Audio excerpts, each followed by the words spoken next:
Assalamualaikum warahmatullahi wabarakatuh. Anak-anakku, hari ini Ibu akan menjelaskan tentang dasar animasi 2D. Nah, apa aja ya itu ya? Nah, pertama kali Ibu akan menjelaskan tentang prinsip dasar pembuatan animasi 2D vektor. Nah, sesuai KD kemarin yang Ibu jelaskan, yaitu memahami prinsip dasar pembuatan animasi 2D untuk 3.1 dan 4.1, menyampaikan prinsip dasar pembuatan animasi 2D vektor. Nah, di sini diharapkan kalian mampu menjelaskan tentang prinsip dasar pembuatan animasi 2D dalam bentuk vektor.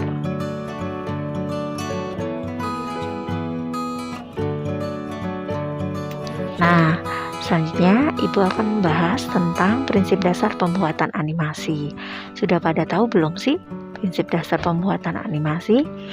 Atau sedikit tahu? Atau tidak tahu sama sekali? Baiklah, Ibu akan menjelaskannya. Prinsip-prinsip yang digunakan seorang animator untuk mengetahui dan memahami bagaimana sebuah animasi dibuat sedemikian rupa sehingga didapatkan hasil animasi yang menarik, dinamis, dan tidak membosankan. Biasanya prinsip dasar ini digunakan yang paling pas banget untuk sebuah animasi kartun. Kemudian Ibu akan menjelaskan tentang pengertian animasi. Apa sih animasi itu?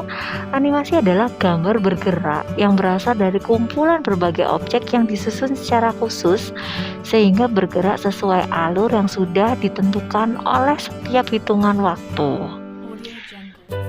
Nah, di dalam animasi itu kan ada objek-objek tadi ya. Nah, objek tersebut adalah bisa berupa gambar manusia, tulisan, teks, gambar hewan, gambar tumbuhan, gedung, dan sebagainya. Dulu itu proses membuat konten animasi memerlukan gambar tangan. Dahulu dibuat di sebuah kertas, lalu digambar oleh tangan ya, bukan kalau sekarang kan sudah banyak media dari tablet atau sejenisnya. Nah, ini dibuat sama tangan, kemudian dibuat per lembar-lembar. Nah, ini kan zaman dahulu. Nah, dengan perkembangan dan kemajuan di bidang teknologi komputer, nah ini animasi nggak dibuat di kertas lagi, melainkan bisa langsung di komputer. Nah, istilah animasi ini mungkin nggak asing ya, bahkan untuk anak-anak itu animasi itu bisa dibuat di dalam jenis-jenis film atau tokoh animator, tokoh kartun, anime biasanya yang disebutnya. Nah, yang membuat sebuah konten animasi itu disebut dengan animator. Nah, kalau kalian tahu ya, biasanya tuh yang paling terkenal itu pembuat film animasi itu ada Walt Disney, Pixar, DreamWorks ya, atau nanti bisa kalian browsing apa saja sih yang terkenal itu. Kalau di kita tuh ada ya Nusa dan Rara gitu ya, NRRR atau gimana, terus Jarwo, Sopo Jarwo kayak gitu ya. Ternyata di Indonesia tuh juga ada para ahli-ahli pembuat animasi. Nah, anak-anakku, selanjutnya Ibu akan menjelaskan tentang prinsip-prinsip animasi. Nah, kan tadi udah tahu nih animasi itu apa. Nah, sekarang prinsip animasi itu dibagi secara umumnya itu ada 12 prinsip animasi. Waduh, 12 prinsip animasi, Bu. Kok banyak? Iya, banyak itu, tetapi kalau kalian memahaminya itu nggak akan banyak. Oke, Ibu akan lanjutkan ya untuk prinsip-prinsip animasi. Nah, sekarang prinsip animasi kan tadi dibagi 12 ya. Yang pertama adalah kemampuan menggambar atau biasa disebut dengan solid drawing. Solid drawing itu kemampuan individu atau pribadi untuk membuat gambar dengan baik dan benar. Nah, kemampuannya itu untuk mengkomposisikan gambar sehingga terlihat lebih nyata. Yang kedua yaitu menekan dan melentur, atau biasa disebut dengan squeeze dan stretch.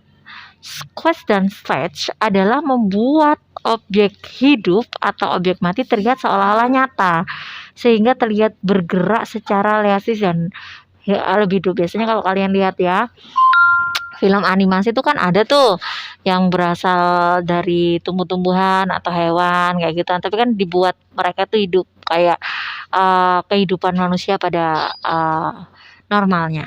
Yang ketiga adalah antisipasi atau anticipation. Itu gerakan sebuah objek secara berurutan sehingga penonton dapat memahami, menikmati animasi yang ditampilkan. Kemudian yang keempat nih, untuk membuat sebuah animasi itu adanya tata gerak atau staging. Staging adalah penataan gerak dalam membuat ekspresi pada karakter atau objeknya. Jadi dalam animasi itu sehingga penonton itu lebih mudah mengenalinya. Biasanya itu ada yang identik gerakannya seperti ini supaya lebih dikenali gitu, kayak Upin dan Ipin itu gerakannya seperti apa ya supaya lebih dikenali kayak gitu kan. Terus kalau misalnya di film Upin Ipin tuh ada Eksan ya. Eksan tuh kan biasa kalau mau apa tuh namanya, cikgunya datang tuh kan biasanya bangun ya kayak gitu. Ya, itu ada gerakan-gerakan yang biasanya dibuat supaya lebih dikenali. Kemudian shake a head and pose to pose. Itu langkahnya seorang animator bekerja, yaitu dengan terencana dalam membuat gambar, membuat gerakan dan ukurannya yang dilakukannya itu sejak awal membuat animasi. Kemudian yang keenam, ini sudah separuhnya nih ya, gerakan mengikuti. Nah, ketika scene-nya berhenti bergerak, karakter tidak berhenti secara tiba-tiba. Jadi ini membuat animasinya terlihat lebih realistis. Kemudian yang ketujuh adalah slow in atau slow out. Bukan atau dan ya. Jadi ini suatu satu scene. Nah, itu pengaturannya staging tadi dan timingnya itu dalam satu scene itu ke dalam sebuah animasi. Yang kedelapan itu konstruksi lengkung atau arc. Membuat pergerakan tubuh karakter itu terlihat lebih smooth. Misalnya gerakannya makhluk hidup atau gerakan benda-benda dalam animasi terlihat lebih realistis. Yang ke-9 itu penentuan waktu atau timing. Ini ya, penentuan waktu yang tepat kapan suatu gerakan diberikan pada karakter atau objek dalam animasi yang dibuat. Yang ke-10, gerakan pendukung atau secondary action. Ini membuat berbagai gerakan pendukung untuk melengkapi karakter pada ekspresi. Jadi aksinya itu terlihat lebih nyata. Kemudian ke-11, yaitu melebihkan atau exaggeration. Ini upaya membuat sebuah karakter atau suatu karakter terlihat lebih meyakinkan dalam aksinya. Misalnya nih, karakternya dibuat lebih lucu ya. Jadi kan orang tuh melihatnya lebih tertarik gitu. Yang terakhir yang paling penting adalah daya tarik. Nah, biasa disebut appeal. Ini merupakan kualitas dari animasi di mana penonton dapat menikmati gambar yang memikat, desainnya bagus, punya daya tarik dan kelebihan lainnya. Sehingga jadi ditunggu-tunggu nih animasinya itu, filmnya atau karakternya ini tadi. Jenis-jenis animasi ya sekarang ya. Nah, jenis animasi ini dibagi menjadi dua, yaitu animasi berdasarkan bentuk karakter dan animasi berdasarkan teknik pembuatannya.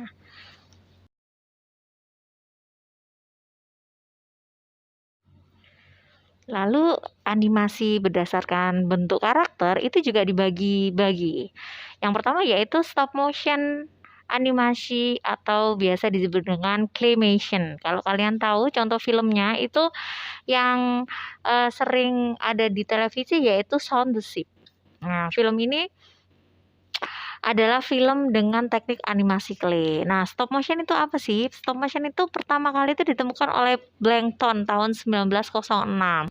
Nah, Blankton ini memanfaatkan tanah liat atau clay, biasanya kalau kita itu bisa pakai malam ya.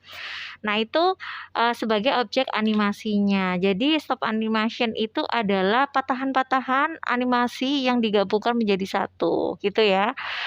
Yang kedua yaitu animasi 2D, dua dimensi. Nah, ini dikenal dengan kartun. Film kartun itu yang kumpulan gambar-gambar yang lucu dalam film animasi untuk menghibur penonton. Nah, contohnya apa nih? Contohnya ini Donald Duck atau Donald Bebek, Tom and Jerry ya, dan banyak film-film kartun lainnya. Lalu ada yang ketiga yaitu animasi 3 dimensi atau 3D. Nah, teknologi berperan besar di sini kemajuan animasinya, karena khususnya di bidang teknologi komputer ini animasi 3D ini mengembangkan bukan mengembangkan tapi pengembangan dari animasi 2D, di mana objek dalam animasi menjadi terlihat lebih hidup ya. Contohnya apa nih animasi 3D filmnya itu, kalau kalian tahu itu Finding Nemo, Toy Story itu ya, Upin Ipin ya. Nah, itu menggunakan animasi 3D dan CGI, atau CGI itu biasa disebut dengan Computer Generated Imagery. Yang keempat adalah animasi Jepang atau anime. Nah, ini paling digandrungi ya sama anak-anak ini, anime ini masih sampai sekarang pun itu masih disukai. Nah, film animasi Jepang ini itu di kalangan di dunia itu segala usia tuh suka, dari anak kecil sampai orang yang udah tua-tua itu juga suka kayak gini tuh. Nah, ini beberapa anime Jepang yang sangat populer itu adalah One Piece, Slam Dunk, dan Naruto ini ya, yang paling banyak ini digemari. Oke? Kemudian adalah animasi berdasarkan teknik pembuatannya. Ada animasi sel. Nah, sel ini berasal dari kata seluloid. Ya, itu merupakan teknik membuat film animasi yang cukup populer. Animasi sel biasanya merupakan lembaran-lembaran yang akan membentuk animasi tunggal. Jadi, masing-masing sel merupakan bagian terpisah. Misalnya objek dan latar belakangnya terpisah sehingga bisa bergerak secara mandiri. Kemudian animasi frame. Animasi frame ini adalah animasi yang menggunakan rangkaian gerak yang ditunjukkan kepada secara bergantian. Contoh sederhananya itu saat kita membuat gambar atau objek yang berbeda-beda pada lembaran buku.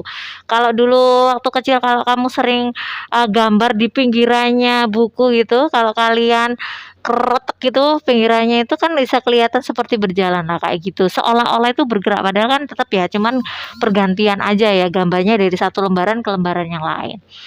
Yang ketiga yaitu animasi sprite. Sprite ini bukan sprite minuman ya.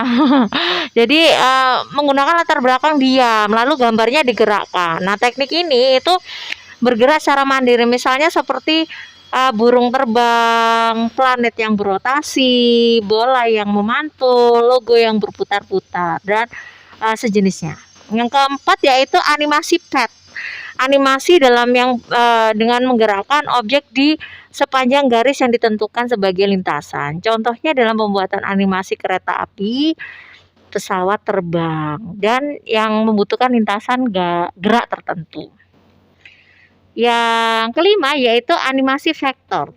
Nah, teknik animasi vektor seperti ini itu seperti animasi sprite sebenarnya. Bedanya animasi sprite itu kan menggunakan bitmap, sedangkan animasi vektor itu menggunakan rumus matematika untuk menggambarkan sprite-nya. Nah, lo gimana Bu, pakai matematika lagi? Iyalah, nggak apa-apa ya.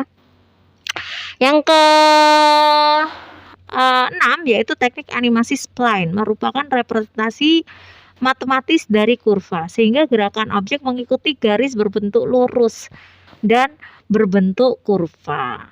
Kemudian terakhir yaitu animasi karakter. Teknik animasi karakter umumnya ada di film kartun dan juga ada di film animasi 3D.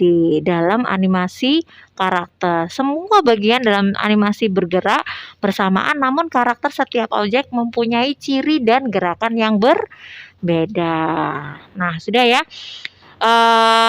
Ibu rasa Penjelasannya cukup untuk animasi pada pertemuan yang kedua ini. Kemudian kalian bisa ke slide selanjutnya, yaitu untuk tugas kalian hari ini.